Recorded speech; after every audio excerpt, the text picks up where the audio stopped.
Bismillahirrahmanirrahim. Assalamu alaikum students. This is your Ustad Academy. I am Salahuddin. Today we are going for the chapter number 14 ICOM part 1.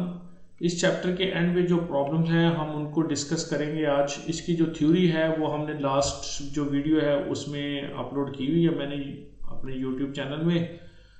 इसका इसकी theory chapter number 14 की. Chapter number 14 की theory बड़ी important है students. इसमें से आपको लाजमी तौर पर क्वेश्चन आता है एमसीक्यूज की सूरत में या शॉर्ट क्वेश्चन की सूरत में. तो अब ये अपनी सिलेबस की बुक आप देख सकते हैं स्क्रीन के ऊपर.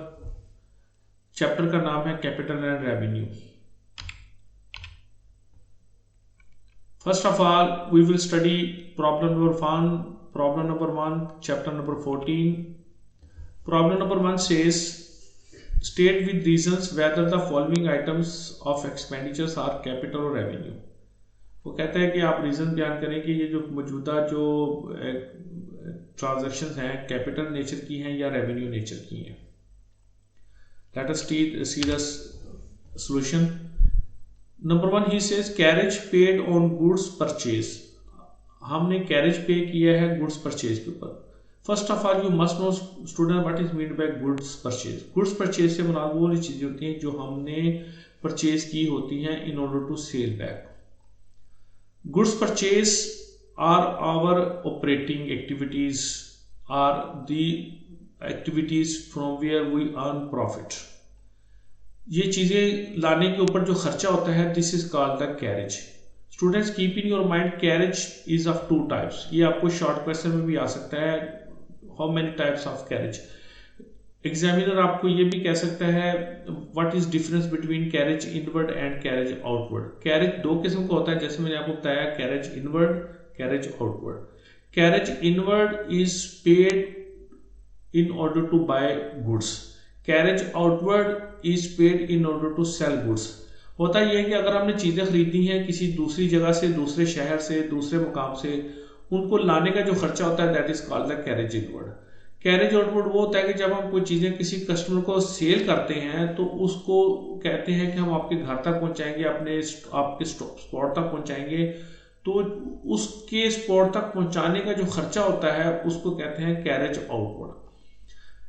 कैरेज इनवर्ड या carriage outward both are the operating activities. ये आपकी ऑपरेटिंग एक्टिविटीज आती है, रेवेन्यू एक्सपेंडिचर्स कहलाते हैं. तो ये देखें नंबर ए में लिखा हुआ है revenue expenditures, goods purchased and carriage paid on goods both are operating activities. ये आपने अच्छी तरह समझ लेना है students. Both are operating activities हैं, चाहे आप गुड्स खरीदें या उनको लाने का खर्चा जो होगा, both are operating activities. Their benefits are within 1 financial year.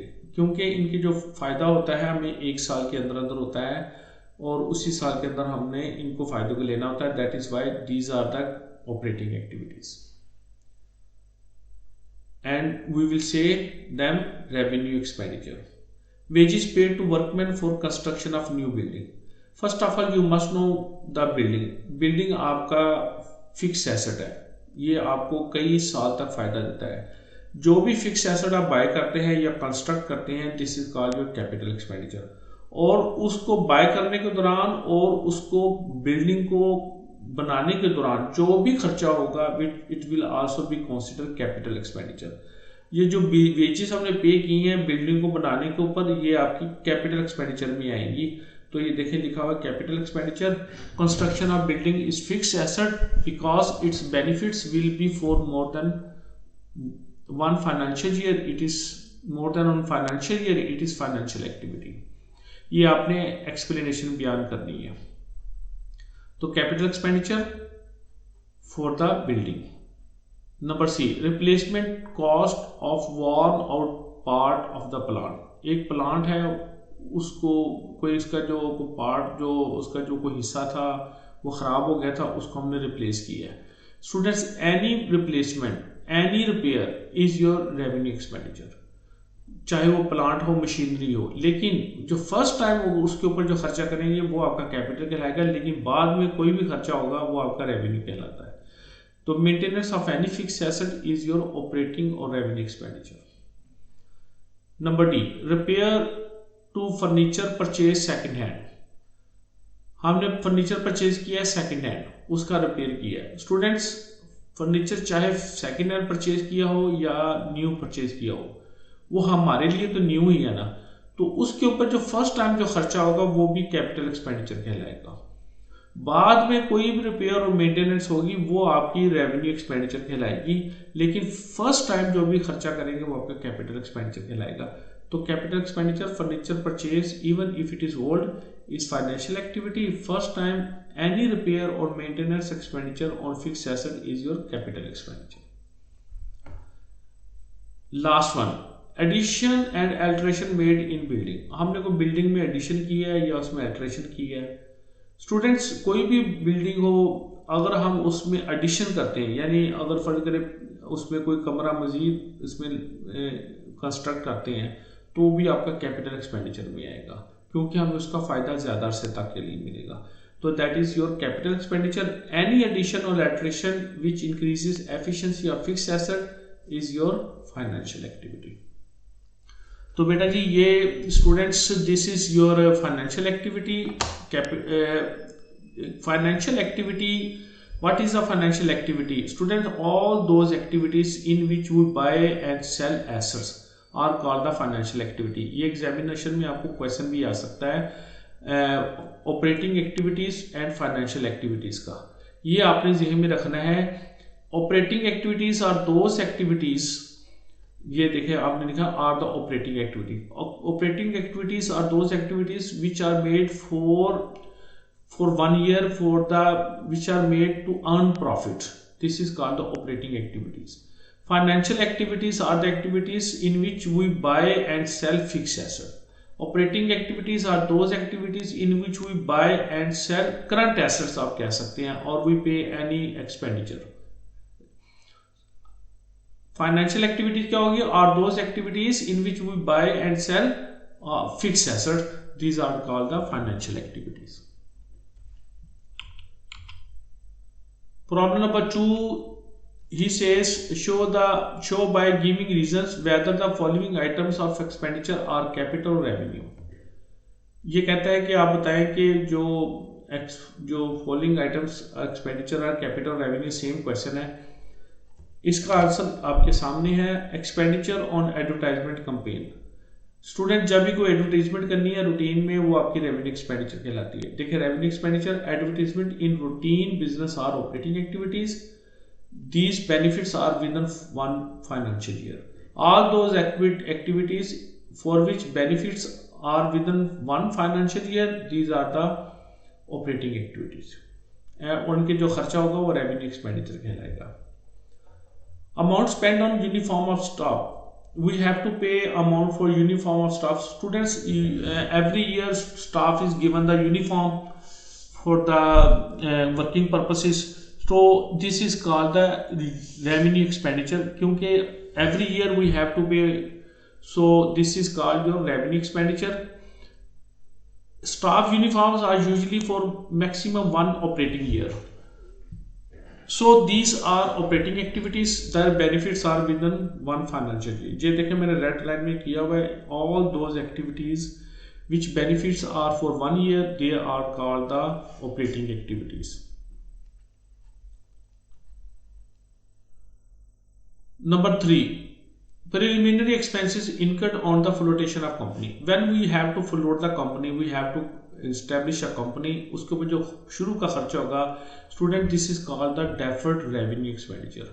Neither this is revenue neither capital. It is the revenue expenditure but in capital nature. So अगर कोई भी आपको क्वेश्चन आता है preliminary expenses के सिलसिले में, so it will be called revenue expenditure, deferred revenue expenditure.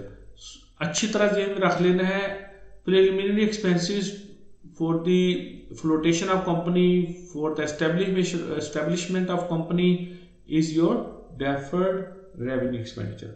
They are revenue expenditure but in capital nature. They are spent in current year but benefits come in coming year.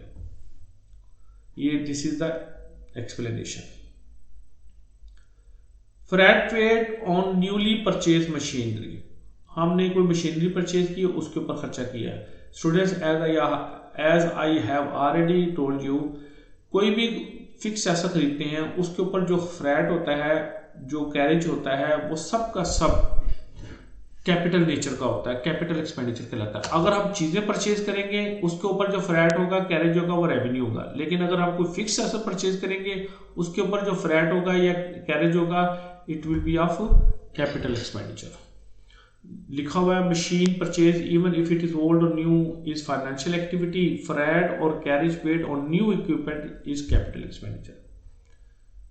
Number 5, an amount spent as legal expenses for abuse of trademark. Students कोई भी legal expense होगा it will be consider as revenue expenditure. किसी भी किस्म का legal expense हो, either it is for the trademark, for the goodwill, for the any other thing, it will be considered as revenue expenditure. Legal expenses for any abuse or operating expenditure, ये आपने अच्छी तरह ध्यान में रखना है। Problem number 3, state with reason which items of expenditure would be charged to capital revenue.